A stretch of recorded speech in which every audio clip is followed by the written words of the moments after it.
రాజన్న సిరిసిల్ల జిల్లా వేములవాడ రాజరాజేశ్వర స్వామివారిని ప్రముఖ టాలీవుడ్ నటుడు శ్రీకాంత్ దర్శించుకున్నారు. ఈ మేరకు స్వామివారికి ఆయన ప్రత్యేక పూజలు నిర్వహించారు. స్వామివారి దర్శనానంతరం శ్రీకాంత్ కు ఆలయ అర్చకులు ఆశీర్వచనం అందించగా ఆలయ అధికారులు తీర్థ ప్రసాదాలు అందించారు. వేములవాడ రాజన్న దర్శనానికి మొట్టమొదటిసారిగా వచ్చానని, నెల రోజులు ఉపవాస దీక్ష చేసి కార్తీక మాసం చివరి రోజున రాజన్నను దర్శించుకోవటం ఆనందంగా ఉందని ఈ సందర్భంగా శ్రీకాంత్ తెలిపారు. తన కొడుకు కెరీర్ బాగుండాలని రాజన్నకు మొక్కుకున్నట్లు ఆయన తెలిపారు. జనవరి 10న గేమ్ చేంజర్ సినిమా రిలీజ్ అవుతోందని, అందులో హీరో రామ్ చరణ్ తో కలిసి తాను నటించారని శ్రీకాంత్ వెల్లడించారు. కళ్యాణ్ రామ్ తో మరో సినిమా షూటింగ్ కొనసాగుతోందన్నారు.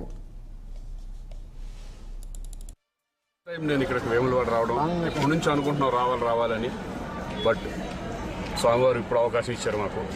కొండగట్టుకి చాలాసార్లు వచ్చాను, బట్ వేములవాడ రావడం ఫస్ట్ టైం. అది ఈ కార్తీక మాసంలో స్వామివారిని దర్శనం చేసుకున్నందుకు చాలా సంతోషంగా ఉంది. కార్తీక మాసం లాస్ట్ రోజు నేను కూడా కార్తీక మాసం ఈ నెల రోజులంతా మేము కూడా ఉపవాసాలు ప్లస్ అన్ని నిష్టగా ఉన్నాము. బట్ ఫైనల్గా ఇక్కడ రావడం చాలా సంతోషం. ఇక్కడ పీపుల్ కానీ ఇక్కడ కానీ మమ్మల్ని రిసీవ్ చేసుకున్నారు. ఇక్కడ టెంపుల్ సిబ్బంది అందరికీ కూడా థ్యాంక్స్ చెప్పుకుంటున్నాను. అది నెక్స్ట్ గేమ్ చేంజర్ రిలీజ్ అవుతుంది జనవరి 10th. రామ్ చరణ్ గారిది గేమ్ చేంజర్ రిలీజ్ అవుతుంది.